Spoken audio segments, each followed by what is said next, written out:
Sir அவங்களுடைய வேலை என்ன சார்? கட்சி என்ன? பாட்டாளி மக்கள் கட்சி, பணத்துக்கான கட்சி. பாட்டாளி மக்கள் கட்சி பணத்துக்கான மகனுக்கான கட்சி. பணம் எங்க வருது அங்கே தானே சார் போவாங்க. அவங்களுக்கு வேண்டியது இதை வச்சு வியாபாரம் பண்றாங்க.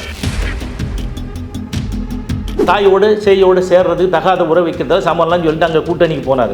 ஆனால் இவங்களுக்கு அரசியல் வியாபாரி சார். உலகத்திலேயே கூச்ச நாச்சமற்ற என்று ஒருவர் இருக்கிறார் என்றால் ராமதாஸை தவிர வேறு யார்? இவர் சொல்றார், நான் அருந்ததியர்களுக்கு 3% வாங்கி கொடுத்தேன், இஸ்லாமியர்களுக்கு 3% வாங்கி கொடுத்தேன். அப்புறம் ஏன்டா வன்னியனுக்கு வாங்கி தரல? கேட்பானா கேட்க மாட்டானா?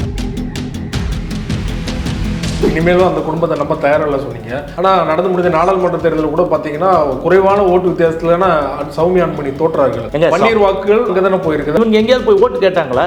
காலனிலையோ இல்லை நீங்கள் சொல்கிறல எஸ்சி பீப்புள் வாடுற இடத்துல போய் இவங்க அன்புமணியோ வேறு யாரும் போய் ஓட்டு கேட்டாங்களா? இல்லை இவங்க சௌமியா ஓட்டு கேட்டாங்களா? இல்லை. சரி, நீங்கள் என்ன பண்ணீங்க? ரவுடித்தனம் பண்ணி கடைசி நேரத்தில் வாட்ஸ்அப்பில் போடுறீங்க. நீங்கள் மட்டும் இவங்களுக்கு ஓட்டு போட்டால் இந்த பொண்ணுங்கள்லாம் ஓடி போயிடும், நாடக காதல் பண்ணுறாங்க, உங்களுக்கு பாதுகாப்பு இல்லை, இப்படிலாம் போட்டு தானே அசிங்கம் பண்ணீங்க. அன்புமணி ராமதாஸ் அவர்கள் நேற்று கூட பேசும்போது சொல்றாரு, பட்டியலின மக்களையும் வன்னியர் மக்களையும் பிரித்தாலும் சூழ்ச்சி நடக்குது, இணைந்து பயணித்தனா 120 தொகுதிகள் வரை ஜெயிக்கலாம். யார் சரி பண்றாங்கன்னு நினைக்கிறீங்க? அது ராமதாஸ் தான். என்ன சொல்ற மாதிரி ஈர பேன ஆகுது, பேன பெருமாள் ஆகுது, பெரும் பிரச்சனை ஆகுது, ஊரை ரெண்டாகிறது, ஊடு கொளுத்துறது, எவனாவது ஒரு கல்யாணம் ஆச்சுன்னு நாடக காதலும் எகிரி குதிக்கிறது. ஒரு தப்பு பண்ணிட்டு வந்தா உனக்கு 85-86 வயசாகுது, நீ பண்றது தப்பு, நியாயம் போயான்னு ஏதாவது சொல்லியிருக்கிற மாதிரியா? இல்லையே. என்ன சொல்ற மாதிரி? அதை போய் அடிச்சுட்டு வா, இவரை போய் வச்சுட்டு வா, நீ என்கிட்ட வந்துட்ட. இதுவரை அவர் நியாயமா ஏதாவது நடந்துருக்கிறாரா சொல்லு. சண்முகம், சிபி சண்முகம் 500 கோடி ரூபாய் கொடுத்தார். யாருக்கு? நாடாளுமன்றத்தில். ஆமாம், அவங்களெல்லாம் வர சொல்லிட்டாங்க அதிமுக கையெழுத்து போடுறதுக்கு. அதுக்கு முன்னாடி பிஜேபி மேலே அன்புமணி டாக்டர் நீ திகாருக்கு போகணுமா இல்லை இங்கே இருக்கணுமான்னு கேட்ட உடனே என்னாச்சு? முடிஞ்சு போச்சு. அப்பா வெளியெல்லாம் சொல்லிடாத சண்முகம், இது அவர் சொன்ன பச்சை வார்த்தை. இதுதான். இது போன்று அரசியல் சார்ந்து எக்ஸ்க்ளூசிவான வீடியோக்களை தொடர்ந்து காண ஆகாயம் வாய்ஸ் சேனலை சப்ஸ்கிரைப் பண்ணுங்க.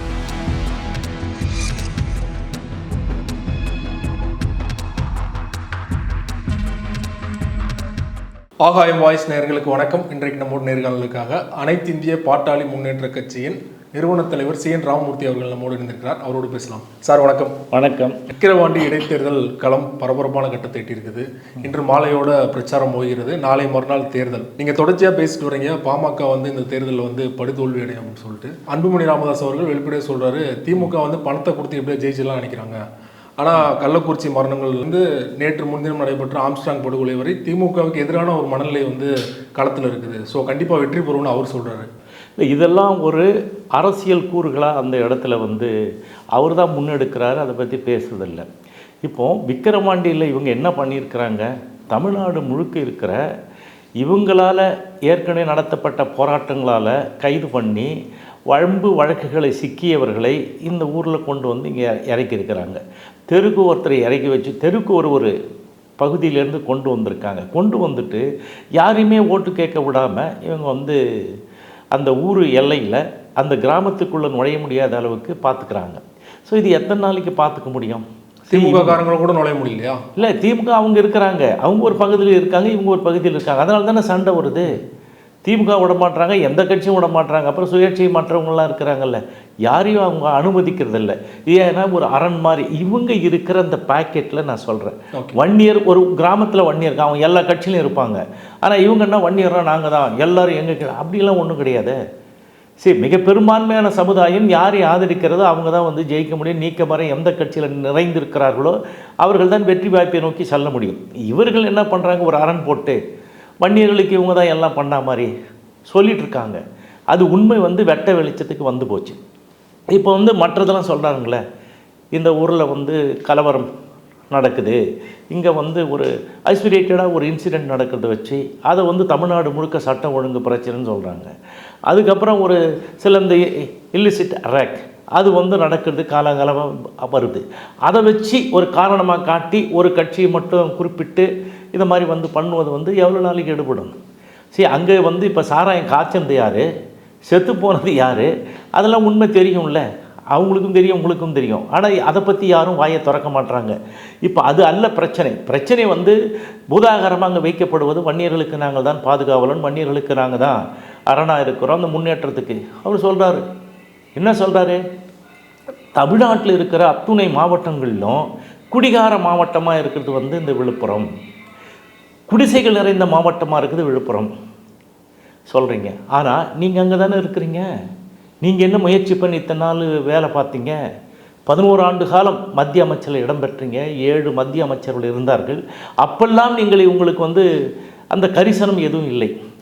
அதிகபட்சமாக இந்த 7 நாள் சாலை மறியல் போராட்டத்தின் போது இறந்து பட்டவர்கள் யார்? அந்த பகுதி, இந்த தொகுதிக்கு உட்பட்டவங்க தான் இறந்து போகிறாங்க. அப்படி அவங்க இறந்து போனவங்களுக்கு நீங்கள் யார் என்ன பண்ணியிருக்கீங்க? இது நாள் வரை இன்றைக்கும் பண்ணவில்லை. ஆனால் அதையெல்லாம் அவர்கள் பேச மறுக்கிறார்கள். உங்களுக்கெல்லாம் வேலை வாய்ப்புக்காக நாங்கள் 10.5% நாங்கள் கொண்டு வந்தோம். அதுக்கு அப்பன் நான் தானே வழக்கு போட்டேன். இப்போது திராவிட முன்னேற்ற கழகத்தை பொறுத்தவரையிலே அவங்களும் தவறான தகவலை தருகிறார்கள். அதைவிட மிகப்பெரிய தவறான தகவலை ராமதாசும் அன்புமணியும் சொல்லுகிறார்கள். தவறான தகவல்லாம் எதை சொல்றீங்க? அமைச்சர் இப்போ 10.5%க்கும் இவர்களுக்கும் என்ன யோகியதை இருக்கிறது? அதை பற்றி பேசுவதற்கு என்ன அருகதை இருக்கிறது? திராவிட முன்னேற்ற கழகம் வந்து என்ன சொன்னாங்க? 10.5 தருகிறோம் நாங்கள் வந்தவுடனே சொன்னாங்க. வந்தவுடனே என்ன பண்ணாங்க? அரசாணை பிறப்பித்தார்கள். இது வந்து சுப்ரீம் கோர்ட்டில் என்ன சொல்கிறாங்க? பேராகிராஃப் 68 73 தெளிவாக இவங்க வந்து எவ்வளோ பேர் கல்வி வேலை வாய்ப்பில் இருக்காங்க, அதுக்கடுத்து இவர்கள் வந்து எத்துணை பதவிகளில் அமர்த்தப்பட்டு இருக்கிறார்கள். அதற்கு அடுத்து என்ன சொல்கிறா? இந்த மக்கள் தொகை கணக்கெடுப்புக்கு என்ன காரணிகள் இருக்கிறதோ அதை வந்து அறிவுபூர்வமாக நீங்கள் கொடுத்துவிட்டு நீங்களே அறிவித்துக் கொள்ளலாம் சொன்னது சுப்ரீம் கோர்ட். இது மாநில அரசுக்கு உட்பட்ட அதிகாரம் என்று தெளிவாக சொல்லி இருக்கிறார்கள். அதன் அடிப்படையிலே திராவிட முன்னேற்ற கழகம் என்ன செய்தது? ஒரு அரசாணை பிறப்பித்தது. ரெண்டாவது ஒரு அரசாணை, மூன்றாவது ஒரு அரசாணை. இதெல்லாம் பேக்வேர்டு கமிஷனுக்கு அனுப்பி பேக்வேர்டு கமிஷன் பரிந்துரை கொடுங்கன்னு சொல்லி கேட்டாங்க. இல்லை, அரசு தரப்புல இருந்து குறிப்பாக ஒரு விஷயம் சொல்றாங்க. என்ன சொல்றாங்கன்னா 10.5% வந்து வன்னியருக்கு வந்து சாதகமாக இருக்காது, பாதகமாக ஆகும். அது எப்படி 13% வந்து கல்வியிலையும் சரி வேலை வாய்ப்புலையும் சரி அனுபவிச்சுட்டு இருக்காங்க, அதுவே குறைஞ்சிரும் அப்படின்னு சொல்றாங்க. அவங்க அது யார் சொல்வது? பிதட்டுகிறார்கள். திராவிட முன்னேற்ற கழகத்தை சார்ந்தவர்கள் சும்மா இந்த நேரத்தில் வந்து இப்போ இதுக்கு முன்னாடி இதே தான் சொன்னார். இந்த உயர்கல்வித்துறை அமைச்சராக இருந்தார் இல்லையா பொன்முடி, அவர் என்ன சொன்னார்? வன்னியர்களுக்கு 20ல் 6% கிடைத்து விட்டது, 20 காரணம் 100க்கு என்ன அப்படின்னு சொல்லிட்டு 30% கிடைத்து விட்டது என்று அண்டப்புழுகாக அபாண்டமாக சட்டமன்றத்திலே பேசியவர்கள் இப்பொழுது 13% இருக்கிறது என்பதற்கு என்ன அத்தாரிட்டி இருக்கிறது? எதை வைத்து சொல்லுகிறார்கள்? எந்த கணக்கும் இல்லை. இன்றைக்கு கூட நீங்கள் ஆர்டிஐயில் போய் கேட்டிங்கன்னா என்ன சொல்கிறாங்கன்னு கேட்டிங்கன்னா, எம்பிசிக்கு மொத்தமாக கொடுத்தது தான் எங்கிட்ட கணக்கு இருக்குது, வன்னியர்களுக்கு என்றோ தனிப்பட்ட ஒரு ஜாதிக்கு கொடுத்துவோம் என்ற கணக்கு எங்களிடம் இல்லை என்று தான் சொல்லுகிறார்கள். இவர்கள் எந்த இதிலிருந்து வந்து சொல்றாங்க? நான் சொன்னேன் இல்லைங்களா, முதல்ல ஒரு அரசாணை உங்களுக்கு வந்து கொடுங்க, ரெண்டாவது ஒரு அரசாணை, முதல்ல 3 மாதம், ரெண்டாவது 6 மாதம், அதுக்கப்புறம் 3 மாதம். ஏப்ரல் 11ஆம் தேதியோடு அது முடிவடைந்து விட்டது. இன்றைக்கு இடஒதுக்கீடு என்பது என்னவென்று அதற்காக ஒரு தனி நோடல் ஆஃபீஸர் சோப்ரா என்றவரை ஐஏஎஸ் அதிகாரியை நியமனம் பண்ணி சூப்பர்வைசர் அவர் தான் அந்த இதுக்கு எல்லாத்துக்கும் பண்ணி தமிழகம் முழுக்க இருக்கின்ற வன்னியர்கள் எவ்வளவு பேர் என்ன கல்வி பயின்று இருக்கிறார்கள், எவ்வளவு பேர் வேலை செய்திருக்கிறார்கள், வேலையில் இருக்கிறார்கள் என்ற கணக்கு எடுக்கப்பட்டு விட்டது. அது இருக்குது. அதெல்லாம் மூடி மறைக்கிறாங்க. இது கவர்மெண்ட் போட்ட அரசாணை. திராவிட முன்னேற்ற கழகம் வேண்டுமென்றே இந்த வன்னியர்கள் மீது வன்மையோ என்ன வஞ்சனையோ தெரியவில்லை, இதை செய்ய மறுக்கிறார்கள், இதை சொல்ல மறுக்கிறார்கள். இந்த இடைத்தேர்தலில் வந்து கண்டிப்பாக வன்னியர்கள் ஓட்டு திமுக உலாது சொல்றீங்களா? இந்த காரணங்களை வச்சு, இந்த காரணத்தை வச்சு எல்லாம் தப்பா சொல்லினுங்கிறாங்க. அவர் என்ன சொல்றாங்க? நாங்கள் தான் கொடுத்தோம், நாங்கள் வந்து எல்லாரும் இல்ல அவங்க இதில் சொல்ற அது என்னன்னா, நான் முதலமைச்சர் இருக்கின்ற பொழுது சில இதில் செய்தார்கள் கேட்டு அதை சொல்கிறாங்க. இவர் எல்லாம் கொடுத்தாருன்னா அதை கேட்கறதுக்கு ஒரு ஆள் இருக்கணும்ல. இப்போ ராமதாஸ் எதாவது கேட்டாரா? செத்து போன தியாகிகளுக்கு ஏதாவது ஒரு 3 லட்சம் ரூபாய் வாங்கி கொடுத்தேன், அவர் என்னைக்கா பேசியிருக்காரா? பென்ஷன் 3000 ரூபாய் வாங்கி கொடுத்தேன், அதை பேசியிருக்கிறாரா? அவர் எதுவும் பேசவில்லை. குண்டாசில் போட்டாங்க, அவங்களாம் வெளியே எடுத்து விட்டது நானா ராமதாஸா? இந்த ராமதாஸுக்கும் பங்கு இல்லை. கேட்டு நான் அவங்க வாங்கி கொடுத்தோம். அப்போ ஆட்சி அவங்க இருந்தாங்க, அவங்க செஞ்சாங்க. இப்போ இந்த ஆட்சியில் நடுவில் வந்து ஜெயலலிதா இருக்கும்போது அவங்கள எதிர்த்து தான் நம்ம போட்டோம். இந்த பொது சொத்து வாரிய வழக்கு எல்லாம் ஜெயலலிதாவை எதிர்த்து தொடுக்கப்பட்ட வழக்கு, இடஒதுக்கீடு கருணாநிதி எடுத்து தொடுக்கப்பட்ட வழக்கு. இன்றைக்கு வந்து என்ன, நாங்கள் ஒரு வழக்கு போட்டு தான் முடிக்கணும்னா அதுதான் நிரந்தரம் என்று சொன்னால் அதுக்கு நாங்கள் அதை தான் நாடணும். நீதிமன்றம் தான் ஆட்சி. யார் எதனும் அடிப்படையில் நடக்கிறது? சட்டத்தின் ஆட்சி நடக்கிறது. சட்டப்படி அது நாங்கள் பெற வேண்டும். ஆனால் யாருக்கும் மனதில்லை. ஆனால் பொய்யை சொல்லுகிறார்கள். முதல்வரும் தப்பா சொல்றாரு, அங்க இருக்கிற அமைச்சர் பெருமக்களும் தவறாக சொல்லுகிறார்கள். ஒன்றும் பண்ணல, பாமக வந்து ஏமாத்துறாங்கன்னா அப்ப யாருக்கு ஓட்டு போடுவாங்கன்னு நினைக்கிறீங்க? மக்கள் வந்து சிந்திச்சு யாருக்கு ஓட்டு போடுவாங்க? இந்த கருத்துக்களை முன்னெடுத்து சொல்லுகின்றவர்கள், நான் மீண்டும் சொல்லுகிறேன், சகோதர சமுதாயங்கள் பாதிக்காத வண்ணம் எங்களுக்கானது கொடுங்கள், அவர்களுக்கானது கொடுங்கள் என்று போராடி பெற்றுக் கொடுத்திருக்கிற எங்களைத்தான் பார்ப்பாங்களே தவிர மற்றவர்களை பார்க்க மாட்டார்கள். எல்லா அட்டுழியங்களையும் யாரையும் செய்யவும் விட மாட்டார்கள், செய்யவும் மாட்டார்கள். இந்த வேலைகளை செய்கின்ற இவர்கள் எப்படி அவங்களுக்கு ஓட்டு போடுவாங்க? ராமதாஸ் சத்தியம் பிரசித்தி பெற்றது, உங்களுக்கு தெரியும். சத்தியசீலன் அவன் புள்ள அதுக்கு மேலே அண்ட புலகன். அன்புமணி என்ன சொன்னான்? 35 வயசுல சின்ன வயசான மந்திரி ஆயிட்டேன். முதல்ல நான் எல்லாருக்கும் 2 ஏக்கர் நிலம் வாங்கி தரேன் அந்த 25 குடும்பங்களுக்கு. அடுத்த ஆண்டு அவர்களுக்கு நல்ல கான்கிரீட் வீடு கட்டித்தரேன். அதற்கு அடுத்த ஆண்டு என்ன பண்ண, கறவை மாடுகள் வாங்கித்தரேன். அதற்கு அடுத்த ஆண்டு அவங்க குழந்தைங்களுக்கு எல்லாருக்கும் நானே கடைசி வேலை அவங்க என்ன படிக்கிறாங்களோ அந்த படிப்பு செலவை ஏற்றுப்பேன். 5வது ஆண்டு ஒட்டுமொத்தமாக இந்த இதில் இருக்கிற எல்லாருக்கும் வேலை தருவேன் என்று சொல்லி அண்ட புழுகிட்டு அங்கே எந்த மூஞ்சி எடுத்துன்னு சார் போவாருங்க உள்ள. இதை எவனும் கேட்கறதுக்கு வழி இல்லை. ஏன்னா வெளியிலேருந்து எல்லாரையும் கொண்டு வந்து இறக்கி வச்சிட்டிங்க. யார்? இந்த மாதிரி இந்த வேகபான்ஸ் இந்த வேலை வெட்டி இல்லாத பசங்களை, வம்பு வழக்கில் மாட்டின பசங்களை கொண்டு வந்து இங்கே உள்ளே உட்கார வச்சுட்டு அவங்களுக்கு என்ன வேலை கொடுத்துருக்கு, யாரும் வரக்கூடாது, யாரும் பேசக்கூடாது. தொடர்ச்சியாக பேசிக்கிட்டு இருக்கீங்க. எல்லா விவாதத்திலுமே இந்த மாதிரி பாதிக்கப்பட்ட மக்களுக்கு எதுவுமே பண்ணல, ஆமாம், வன்னிய சமுதாயத்துக்காக உயிர்நீத்தவங்களுக்காக எதுவும் பண்ணல அப்படிங்கிறது. அது பண்ணுறதுக்கு பெரிய தொகை செலவாகாது இல்லையா? ஏன் பண்ண தயங்குறாங்கன்னு நினைக்கிறீங்க? அவன் தான் யாருக்குமே அது தன்மானம் சொல்லிட்டு தனக்கு என்ன வருமானம் தான் பார்ப்பாங்க சார். அவங்களுடைய வேலை என்ன சார்? கட்சி என்ன? பாட்டாளி மக்கள் கட்சி, பணத்துக்கான கட்சி. பாட்டாளி மக்கள் கட்சி பணத்துக்கான, மகனுக்கான கட்சி. பணம் எங்கே வருதோ அங்கே தானே சார் போவாங்க. அவங்களுக்கு வேண்டியது இதை வச்சு வியாபாரம் பண்ணுறாங்க. இப்போ ஜெயலலிதா என்ன, இப்போ ஜெயலலிதா படத்தெல்லாம் போட்டுக்கிறாங்க. அவங்க என்ன ஜெயலலிதாவை என்னெல்லாம் திட்டினாரு உங்களுக்கு தெரியும். வெள்ளை பண்ணி, இன்னும் கேவலம்னா வெள்ளை விபச்சாரியெல்லாம் திட்டினாரு, நாய் தெருநாய் சொன்னார். அப்புறம் அதிமுகவோட கூட்டணின்னா நாங்கள் எதுக்கு சமம், தாயோடு செய்யோடு சேர்றது, தகாத உறவு வைக்கிறத சமம்லாம் சொல்லிட்டு அங்கே கூட்டணிக்கு போனார். ஆனால் இவங்களுக்கு அரசியல் வியாபாரி சார். உலகத்திலேயே கூச்ச நாச்சமற்ற என்று ஒருவர் இருக்கிறார் என்றால் ராமதாஸை தவிர வேறு யார்? ஊர் என்ன சொல்லும், உலகம் என்ன சொல்லும், நான் இத்தனை சத்தியம் செய்தோமே, இந்த மக்களுக்கு ஒன்றும் செய்யவில்லையே என்று சொல்லுகிறார். இவர் சொல்றார், நான் அருந்ததியர்களுக்கு 3% வாங்கி கொடுத்தேன், இஸ்லாமியர்களுக்கு 3% வாங்கி கொடுத்தேன். அப்புறம் ஏன்டா வன்னியனுக்கு வாங்கி தரல? கேட்பானா கேட்க மாட்டானா? இந்த மக்கள் இப்பொழுது விழிப்புணர்வு அடைந்து கொண்டு இருக்கிறார்கள்.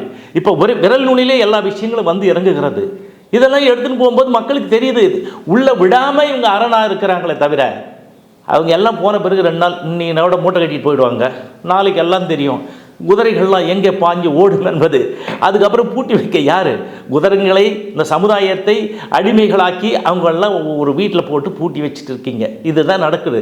நீ மட்டும் என்ன கூட்டம் கூட்டுறீ, எங்கேருந்து காசு கொடுத்து தானே கூட்டின்னு வர? பச்சையாக உனக்கு தெரியாதா? எல்லாம் தானே பண்ணுறீங்க, எல்லாம் செய்கிறீங்க. அப்புறம் நீங்கள் திமுக தரப்புல இருந்து பண விநியோகம் பண்றாங்க, ஜனநாயக படுகொலை நடக்குதுன்னு சொல்றாங்க இல்லையா? பாமக தரப்புல இருந்து பணம் கொடுக்குறாங்க, அவனே கொடுத்து தானே உக்காந்துட்டு இருக்கான். இப்போ நீங்க என்ன ஆச்சு? இப்போ கூட்டணி வச்சாங்க. என்ன ப்ராப்ளம்னா, சண்முகம், சிபி சண்முகம் 500 கோடி ரூபாய் கொடுத்தார். யாருக்கு? ஆமாம், முதல்ல பேச்சுவார்த்தை நடத்தி அதெல்லாம் கொடுத்தாங்க. இவங்க 5 மணி வரலாம் அந்த முடிஞ்சு அவங்களெல்லாம் வர சொல்லிட்டாங்க அதிமுகலாம் கையெழுத்து போடுறதுக்கு. அதுக்கு முன்னாடி பிஜேபி மேலே அன்புமணி ஜாக்கிரதை, நீ திகாருக்கு போகணுமா இல்லை இங்கே இருக்கணுமான்னு கேட்ட உடனே என்னாச்சு? முடிஞ்சு போச்சு. அன்புமணி சுகாதாரத்துறை அமைச்சராக இருந்த பொழுது நடந்த வழக்குகள் இன்றும் நடந்து கொண்டு இருக்கிறது. பாட்டியாலா கோர்ட்டினுடைய படிக்கட்டுகளை ஏறி இறங்கி கொண்டு இருக்கிறார். அதில் வலுவான வழக்குகள் என்பது உங்களுக்கு தெரியும். என்ன மெடிக்கல் காலேஜ் பிஜி இதில் கொடுத்தது, லைசன்ஸ் உரிமம் கொடுத்த வழக்கு. அது இல்லாமல் இவர் துறையில் வேலை செஞ்ச ஒருத்தர் கீதன் தேசாய், அவர் வீட்டிலேருந்து 1600 கோடி ரூபாய் ஒரே நேரத்தில் இந்தியாவிலே அந்த மாதிரிலாம் பணம் எண்ணிங்க. அந்த பணத்தை கூட எண்ண முடியாமல் கவுண்டிங் மிஷின் பத்தாமல் 3 மாவட்டங்கள்லேருந்து போஸ்ட் ஆஃபீஸ்லேருந்து வர்றவங்கள வர வச்சு நோட்டு எண்ணி அப்புறம் கணக்கு போட்டு பண்டில் போட்டு எடுத்தாங்க. 7 டன்னுங்க. ஒரு 10 கிலோ பிடிச்சாலே பெரிய பரபரப்பாக தலைப்பு செய்தி. இந்த ஏர்போர்ட்டில் புஷ்டாங்க, இங்கே போகும்போது மடக்கி புஷ்டாங்க, இந்த கள்ள தோணியில் வரும்போதுன்னு 7 டன் கோல்டு ஒரு வீட்டிலேருந்து எடுக்கிற அந்த வழக்கில் நீ இருக்கிற, நீ எப்படி என் நியாயத்தை பற்றி பேசுவேன்? நான் சொல்கிறேன், நீ ஒரு நிர்வாகியா? உனக்கு திறமை இருக்கிறதா? சொல்லுங்கள். ஒரு புலிமூட்டை பூதாகரமாக்கி கொண்டு இருக்கிறார்கள். பேசுகிறதையே நீங்கள் பாருங்கள். அவங்க குடும்பம் இறங்கி வேலை செய்யுது. இது மகனுக்கான கட்சி. அந்த எல்லாருக்கும் தெரிஞ்சு போச்சு பச்சையா. இது அவர்களால் வெளியே சொல்ல முடியவில்லை.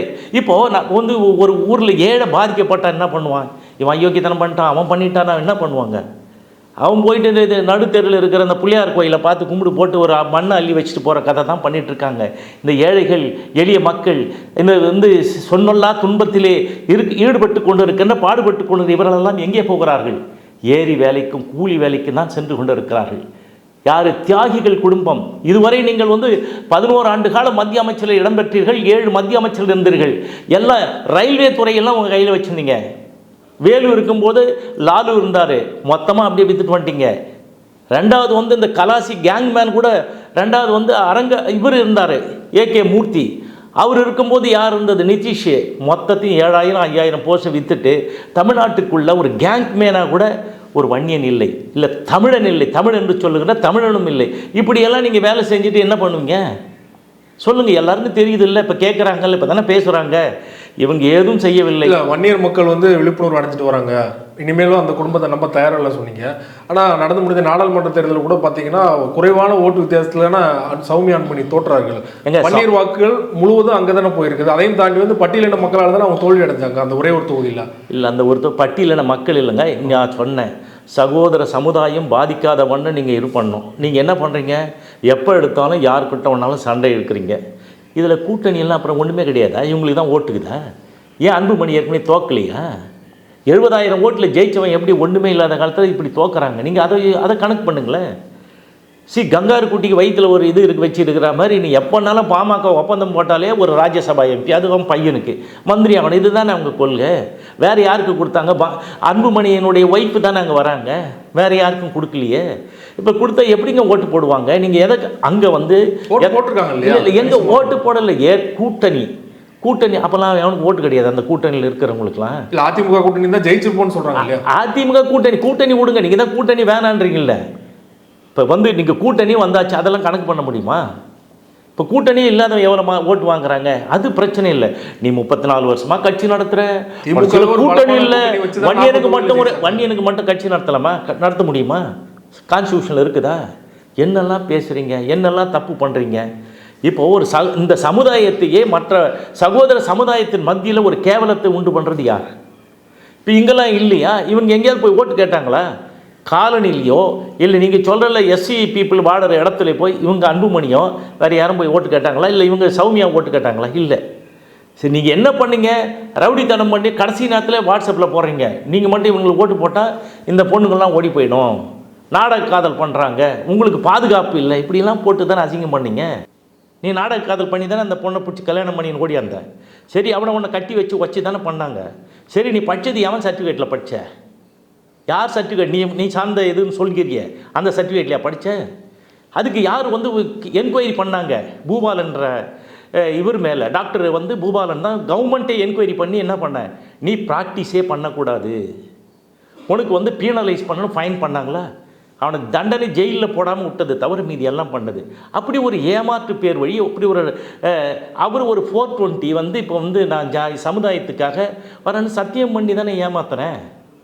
நீ சொன்னல, நான் என் சொந்த செலவில் தான் வருவேன், சத்தியம் உங்களுக்கு எல்லாம் தெரியும். நான் கடைசி சத்தியம், நானும் என் உறவுகளோ ஏதாவது வந்தால் என்னை முச்சந்தியில் கட்டி வச்சு சாட்டையால் அடிங்கன்னு சொன்னார். இப்போ மக்களுக்கு ஓட்டு இருக்குது, விளாசுன்னு விளாசுவாங்க. இது சரியாக கார்னராக மாட்டிக்கிட்டா மாதிரி மாட்டிக்கணும், போக வேண்டியதான். இந்த பாமக என்பது அவ்வளோதாங்க. அந்த அந்த அந்த சமுதாய பற்று இயற்கையாக அவங்களுக்கு இருக்கிற மாதிரி இருந்தது இத்தனை ஆண்டு காலம். எதுனாலும் நமக்குன்னு ஒரு கட்சி இருக்குது, நம்ம ஒரு நியாயத்தை சொல்கிறதுக்குன்னு, அதெல்லாம் இல்லை. கட்சி நடத்துகிறவங்க பொதுவாக இருக்கணும், மற்ற சகோதரம் பாதிக்கப்படாத இருக்கணும். இப்போ நீ வச்சிருக்கிற வன்னியர் ஓட்டை மட்டும் வச்சு ஜெயிச்சிட முடியுமா? ஜெயிக்க முடியுமா? முடியாது. இல்லை, எல்லார் ஓட்டும் வரணும், எல்லாருடைய சகோதர சமுதாயத்தையும் ஏற்றுக்கணும், எல்லா ஊர்லேயும் அமைப்பு இருக்கணும். இல்லை, அன்புமணி ராமதாஸ் அவர்கள் நேற்று கூட பேசும்போது சொல்கிறாரு, பட்டியலின மக்களையும் வன்னியர் மக்களையும் பிரித்தாலும் சூழ்ச்சி நடக்குது, அவங்க 2 பேரும் சேர்ந்து நம்ம இணைந்து பயணித்தனா 120 தொகுதிகள் வரை ஜெயிக்கலாம். யார் சதி பண்ணுறாங்கன்னு நினைக்கிறீங்க சேர விடாமல்? அது ராமதாஸ் தான். என்ன சொல்கிற மாதிரி ஈர பேனாகுது, பேனை பெருமாள் ஆகுது, பெரும் பிரச்சனையாகுது, ஊரை ரெண்டாக்குறது, உதவாங்குறது, இவன் மேலே வம்பு வழக்கில் வர வைக்கிறது, ஊடு கொளுத்துறது, எவனாவது ஒரு கல்யாணம் ஆச்சுன்னா நாடக காதலாம் எகிரி குதிக்கிறது, உக்காந்த இடத்துல ஏப்பா ஒரு தப்பு பண்ணிட்டு வந்தால் உனக்கு 85 86 வயசாகுது, நீ பண்ணுறது தப்பு, நியாயம் போயான்னு எதாவது சொல்லியிருக்கிற மாதிரியா? இல்லையே. என்ன சொல்கிற மாதிரி? அதை போய் அடிச்சிட்டு வா, இவனை போய் வச்சுட்டு வா, நீ என்கிட்ட இதுவரை அவர் நியாயமாக ஏதாவது நடந்துருக்கிறாரா சொல்லுங்கள்? சண்டை கலப்புறதே இவர் தானே. இப்போ ஏதாவது ஒரு பிரச்சனை ஊருக்குங்கால ஏன் சார் சண்டை வருது? ஏற்கனவே இருக்குது. நம்ம முன்னோர்கள்லாம் இருந்தாங்க, அப்போல்லாம் அந்த பிரச்சனை இல்லாமல் தானே இருந்தது. இப்போ ராமதாஸ் வந்து இது பேர் சொல்லி அது மாதிரி பிரச்சனை பண்ணுறாரு. ஏன்னா அவர்கிட்ட பணம் இருக்குது, கோடி கோடியாக இருக்குது, எல்லாத்தையும் கொள்ளடிச்சது இருக்குது. இப்போ இவர் யாரை வச்சுன்னு இருக்கிறாரு? வேகபான், இந்த வேலை வெட்டி இல்லாத பசங்களை வச்சு உசுப்பேற்றி விட்டு, நான் சொன்னேன் இல்லையா ஆரம்பத்தில், வம்பு வழக்கெல்லாம் போச்சு, அவன் எங்கேயும் வேலைக்கும் போக முடியாது, அவங்கள வச்சுன்னு தானே இந்த வேலை செய்கிறாரு. வேறு வேறு இடம் இப்போ கூட என்ன, இப்போ இந்த இது இருக்குது, விக்கிரவாண்டி ஃபுல்லாக இருக்கிறவங்க யார்? எல்லாம் பல்வேறு மாவட்டங்களிலேருந்து வர வச்சு இந்தந்த ஏரியாவில் பிரித்து கொடுத்து வேலை பார்க்குறாங்க. அவங்க கட்சிக்காரங்க வந்து அவங்கவுங்க வந்து கொண்டு வந்து இப்போ திமுக அவங்க அமைச்சர் அவங்க பார்க்குறாங்க. இவங்க இந்த மாதிரி ஆட்களை வச்சு தானே வேலை பார்க்குறீங்க. அதுக்கெல்லாம் எப்படி அவங்ககிட்ட இருந்து என்ன பண்ணுறீங்க? இப்போ வந்து சிவி சண்முகத்துக்கு பணம் கொடுக்கணும். முதல்ல அவன் கேட்குறான், என்கிட்ட வாங்கின காசை கொடுன்னு சொல்லிட்டு, நான் தலைமைக்கு ஒப்படைச்சாமறோம் கொடுன்னா, அப்போ அப்புறம் பார்த்துக்கலாம் இருப்பான், 2026 பார்த்துக்கலாம் அப்படின்னு சொல்கிறது, பேட்டியில் சொல்கிறது, பேசுறது. அப்போனா இன்னும் அதிமுக இவங்க கூட வந்துட்டு இணக்கமாயிட்டா மாதிரி அதிமுக ஓட்டை வாங்கிக்கலான்னு அவங்கள வந்து போடுறது. இது தானே நடக்குது. 2026 பாமக அதிமுக கூட்டணி தான் வரும்ன்றீங்களா? இல்லை, இவர் சொல்கிறாரு இந்த காசு 500 கோடி வாங்கினாங்க இல்லைங்களா, அதுக்கு அவர் சொல்லிகிட்டு இருக்காரு, ஏப்பா இருப்பா நீ இதெல்லாம் கேட்காதப்பா தான் சொல்கிறாரு. அவங்க வீட்டில் நாய் மேய்க்கிற ஒருத்தன் இருக்கான், நாய்ங்கள்லாம் பார்த்துக்குது, அவன் பேர் ராஜா. அவன் அப்புறப்பா ஒருத்தர் வெளியே வந்து நிற்கிறார், போய் கூப்பிட்டு வா. அவர் போய் கூட சிவி சண்முகம் தான், நான் வெளியெல்லாம் இதெல்லாம் சொல்லிக்காத, நான் காசு கொடுக்குறது நான் ஏற்பாடு பண்ணுறேன், 2026 கூட்டணியில் வரும்போது அட்ஜஸ்ட் பண்ணிக்கலாம் அப்படின்னு தான் சொல்கிறாரு.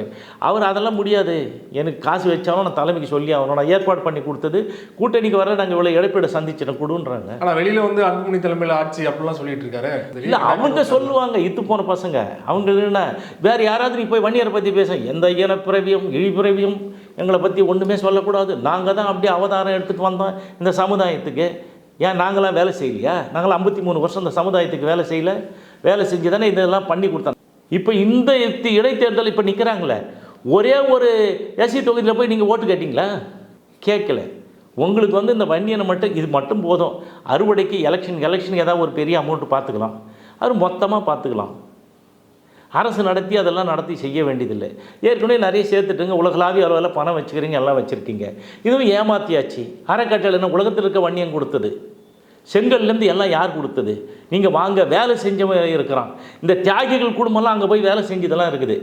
அவனெல்லாம் போடான்னு சொல்லி துரத்தி விட்டீங்க, அவன் கால் அடிபட்டு ஆக்சிடென்ட் ஆகி போனான், அதோட மூட்டை கட்டி அனுப்பிட்டீங்க. ஸோ இந்த மாதிரி அவர்கள் செய்ய மாட்டார்கள், அவர்களுக்கு அதுக்கும் சம்பந்தம் இல்லை.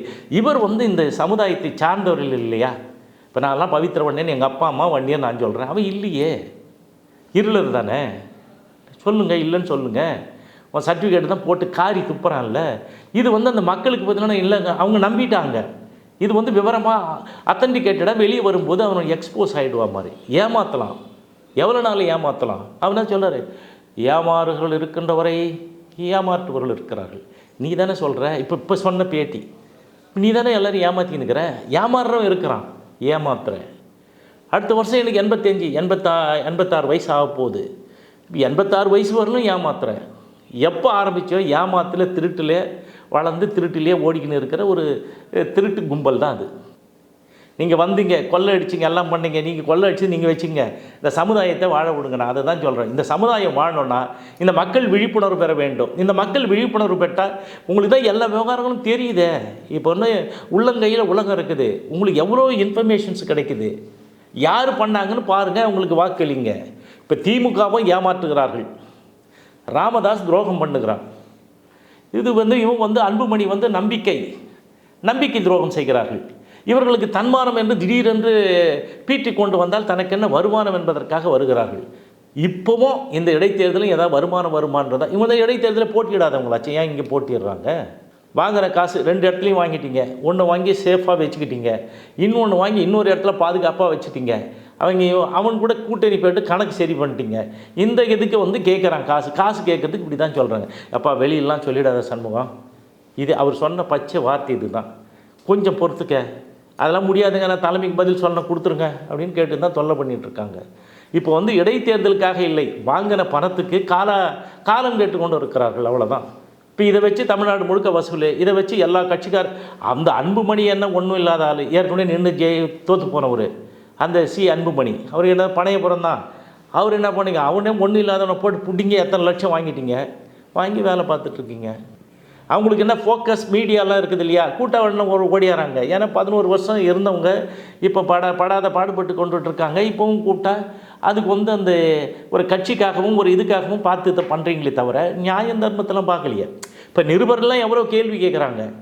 ஒரு நிருபர் கேள்வி கேட்டால் அது பதில் சொல்ல முடியுதா? சாணியை கையால் வாங்கின்னு வர்றல ராமதாஸும் சரி, இந்த அன்புமணியும் சரி, ஓண்டானா இல்லையா? என்ன வேணாலும் பேசுவான் மாதிரி. என்னப்பா எத்தனை தரப்பா சொல்கிறது, நான் கூட்டணியே கிடையாதுப்பா, கார் உள்ளளவும் கடல் நீர் உள்ளளவும் பார் உள்ளளவும் பார், அந்த உள்ளளவும் கிடையாது, அதெல்லாம் சொன்ன ஆள் தானே, பத்திரம் எழுதி தரமா. அப்புறம் அடுத்த கேள்வி கேட்டோன்னே, ஏய் மரம் வெட்டுறது எங்கள் வேலை, இப்போ ஒன்றை வெட்டிவிடுவேன், இதோட நிறுத்திவிடான்னு சொல்லலையா? ஓப்பன் இதில் சொல்லலையா? நிருபர் மூஞ்சில் காரி துப்பலையா? கூட்டு அடிக்கலையா? எல்லா வேலையும் பண்ணாங்க. இப்போ ராமதாஸ் வந்து போராளி. இன்னும் போராளி இந்த பிடிலி செங்கல்வராயன் அறக்கட்டளை சார் இருக்குது வேப்பேரியில். இதுக்கு பெரிய சொத்து இருக்குது, அதை அபகரிக்கணும், இவனுக்கு பிடுங்கணும்னு சொல்லிட்டு வந்தானுங்க. அது வந்து சேர்மன் வந்து யார்? உயர்நீதிமன்றத்தில் நீதிபதியாக இருந்தவர். அவரை எல்லாம் அடிக்கிறீங்க. 57 பேர் அடித்த உடனே அவர் என்ன பண்ணிட்டார், நேராக போய் ஹைகோர்ட்டில் ராஜினாமா பண்ணிட்டார். அப்புறம் உடனே என்ன பண்ணாங்க, ஹைகோர்ட்டு சுமட்டோ தாரா முன் வந்து ஒரு கேஸ் எடுக்குது. அதில் A1 அக்யூஸ்டு ராம்தாஸ். அவரை கைது பண்ணி உள்ளே போடணுன்னு சொல்லிட்டு எல்லோரும் லிஸ்ட்டு போட்ட உடனே 56 பேரை விட்டானுங்க. இவன் மட்டும் ஹைகோர்ட்டுக்கு போய் அன்கண்டிஷனல் அப்பாலஜி, நிபந்தனையற்ற மன்னிப்பு கேட்டுட்டு ஓடி போயிட்டான். அப்படியாப்பட்டால் அவர் தலைவர், இவர் தான் போராளி. இதை விட பெரும் கேவலம் மகாபலிபுரத்தில் மாநாடு நடக்குது. மகாபலிபுரம் மாநாடு 10 ஆச்சு 11 ஆச்சு. அங்கெல்லாம் போலீஸ்காரங்களாம் போய் சொல்கிறாங்க, இந்த மாதிரி உங்கள் மாநாடு டைம் ஆச்சுங்க, முடிச்சிருங்கன்னு. ஏய் என்னை என்ன பண்ண முடியும், நான் யார் தெரியுமா? ஜெயலலிதா சொல்கிறேன், முடிஞ்சால் என்ன கைது பண்ணிப்பார். ஒரே கேள்வி, கேவலமான பேச்சுக்கள். உடனே அவனை கைது பண்ணி டவுன் பஸ்ஸில் ஏற்றின்னு போகிற மாதிரி ஏற்றின்னு போய் டிச்சில் போட்டாங்களா? டிச்சில் போனவனை என்ன பண்ண போராளி? கொண்டாட்டியை விட்டு லெட்ரு எழுதுகிறேன். என்ன லெட்ரு எழுதுகிற? ஒரு பெண்ணின் மனது பெண்ணுக்கு தான் தெரியும். என் கணவர் பல்வேறு நோய்களினாலே அவதிப்பட்டு கொண்டு இருக்கிறார், அவரை நீங்கள் தயவு செய்து அருள் கூர்ந்து மன்னித்து விடுதலை செய்யுங்கள் அப்படின்னு சொல்லிட்டு கேட்டாங்க. அதை அந்த அம்மா என்ன பண்ணுது, எங்கே சட்டமன்றத்தில் காரி துப்பி வெளியே விட்டுது. இவர் தான் பெரிய போராளி. அப்புறம் இதே ஆள் பண்ணின்னு சொன்னவன் கேவலமாக பேசுனவன். இந்த அன்புமணி கல்யாணம் நடக்குது. ஜெயலலிதா அந்த அம்மா ரொம்ப குள்ளம். இங்கே தான் வடபழனி, அது எவ்வளோ பரலாங்க இருக்குது. அதெல்லாம் வந்து இப்போ இருக்கிற மாடர்னாக இருந்தவொடனே போனவொடனே ஏறி மேலே போகிற அளவுக்கு வசதி கிடையாது. இந்த எல்லாம் ஒரே என்ட்ரன்ஸில் இறங்கி நடந்து போனோம். இவன் வந்து மைக்கை பிடிச்சிக்கிட்டு என்ன பண்ணுறான், புரட்சி தலைவியே வருக வருக வருக. அங்கேருந்து ஏறி எவ்வளோ நேரம் வந்து மைக்கை பிடிச்சி பேசினவன் இந்த ராமதாஸ். எதுக்கு பேசினா, ஒரே ஒரு வைர நக்லஸுக்கு விலை போகிற இவனெல்லாம் எப்படி நீங்கள் என்ன சொல்லுவீங்க? இவனுக்கு கேளுங்க சார். இவன் வந்து எல்லாரையும் பேசுவான் சார், தேவைப்பட்டால் பேசுவான். எனக்கு ஏதாவது வருமானம் வர்றதுக்கு வழியை பார்த்துப்பாங்க. இந்த இவர் ரஜினிகாந்த் அவனை என்ன சொன்னாங்க இதில் பாப்பா படம், அதுக்கு முன்னாடி அந்த டைமில் வந்து திருவண்ணாமலையில் அவன் என்ன கரும்பண்ணி, அவனை பண்ணின்னு சொல்லி சாக்கடை பண்ணி, இவெல்லாம் ஒரு ஆள், அவனை துட்டு பீடி, இந்த மாதிரி கேவலமாக சொன்னேன். சொல்லிவிட்டு அவனை போட்டு ரொம்ப இம்சை பண்ணிங்க. அதுக்கப்புறம் என்னாச்சு, இவன் பேரன் பேத்தி கல்யாணம் ஆனால் அவனுக்கு போய் பத்திரிக்கை வைக்கணும், அவனை மானம் கட்டவனுக்கு வந்து வாழ்த்திட்டு போகிறானுங்க. இதுதான் நடக்குது எல்லாருக்கும். அதான் இப்போ இதுக்கு மட்டும் ஜெய் பீமுக்கு ஏன் பண்ணான்? நாங்களாம் நியாயமாக பண்ணோம். இவன் பண்ணால் இவனுடைய இருளர் பாதிக்கப்பட்டாங்கன்னு. இவங்க அம்மா இருளர், அதனால் இருளருக்கு பாதிப்புக்காக குரல் கொடுத்தான். 5 கோடி ரூபா வேணும்னா, என்னடா 5 கோடி ரூபா நீ கேட்குறேன்னா, அதை வாங்கி என் சொந்தக்காரங்களுக்கெல்லாம் கொடுத்துருவேன். இவன் தான் வாங்கி கொடுக்குறது, நீ கொடுக்க வேண்டியது தானே. ஸோ இந்த மாதிரி அதில் எதாவது ஆதாயம் கிடைக்கும், இதெல்லாம் தனக்கு என்ன வருமானம், தன்மானத்தை பற்றி பேசினா இது தமிழ்நாட்டு நலன்களுக்கு எந்த விதத்திலும் எந்த காலத்திலையும் எதுவும் செய்யலை. எதாவது சொன்னால் சொல்லுங்கள், இவர் இதை பண்ணார், இவர் முன்னெடுத்தான்னு சொல்லுங்கள். இல்லையே, ஒன்றும் இல்லை. இந்த பேரை சொல்லி இவ்வளோ பெரிய என்கிட்ட இவ்வளோ ஆள் இருக்கிறாங்க, இவ்வளோ இது இருக்குது, இந்த வண்டி வேணால் இந்த இருக்கிற கணக்கை காமிச்சு கழுத்து இருக்கலான்ற வேலையை பார்க்குறான். இந்த சமுதாயம் வந்து உருப்படணும்னா முதல்ல வந்து உண்மையை தெரிஞ்சுக்கிட்டு அதுக்கேற்ற மாதிரி செயல்படணும். ஒரு கட்சினா எல்லா கட்சியிலும் எல்லா சமுதாயம் இருப்பாங்கள்ல. இவன் மட்டும் நான் வரக்கூடாது, போடக்கூடாது, இதில் இந்த ஜாதியில் இல்லாதவன்லாம் வேறு ஜாதியாக கிடையாது, இந்த கட்சியில் உறுப்பினர் இல்லாதவன்லாம் இவனுக்கு வாழ்வானா வண்டியனே கிடையாதா? அப்படி தானே பேசுகிறாங்க. ஒரே அராஜகம் தானே பண்ணுறாங்க. இன்னும் எத்தனை நாள் பண்ணிங்க? இன்னும் 2 நாள், அதுக்கப்புறம் மூட்டை கட்டுவான். எவனும் அங்கே வந்து போகிறதில்ல. எஸ்பெஷலி ராமதாஸும் அன்புமணியும் வரதில்லை. இந்த NLC பிரச்சனைக்கு என்ன சொன்னேன், எனக்கு ஃபோன் அடிச்சா போதும் 3.5 மணி நேரத்தில் நான் அங்கே வந்துடுவேன் போராட்ட களத்துக்கு சொல்லி எல்லாத்தையும் தூண்டி விட்டான். அவனுக்கு எல்லாம் ஓடியாந்து கேட்டால், என்ன நான் சும்மா சொல்லிட்டு வந்தேன், நீ அதுக்காக இங்கே வந்துட்டீங்க, கிளம்புங்க அப்படின்னு சொல்லி துரத்தி விட்டான். ஸோ இதுதான் நடந்து கொண்டு இருக்கிறது. நம்ப வேண்டியவங்க யார் என்பதே காலத்துக்கு வந்து இது தெரிய வரும். நீ கட்சி நடத்தி என்ன உன் கட்சிக்குன்னு ஏதாவது ஒரு கொள்கை வச்சுருக்கியா? இல்லை இதை நோக்கி நாங்கள் போகிறோன்னு சொல்லிட்டு ஒன்றும் இல்லையே. ஒரு வெறியூட்டப்பட்ட இளைஞர்கள் என்னன்னு தெரியாமல் இருக்கிற அந்த அடலோசன்ட் ஏஜில் வந்து அந்த மாதிரி பண்ணி நீங்கள் செய்கிறீங்களே தவிர வேறு இல்லையே. அவர் யாருக்கு ஏங்க அவர் கூட இருந்தால் காடு வெட்டி குரு என்ன சொன்னாங்க? என்னுடைய இரண்டாவது மகன் மூத்த மகன் அவரு தான் வந்து நான் வழி நடத்துகிறோம் அப்படி இப்படின்னு சொன்னீங்க. கடைசியில் என்னாச்சு?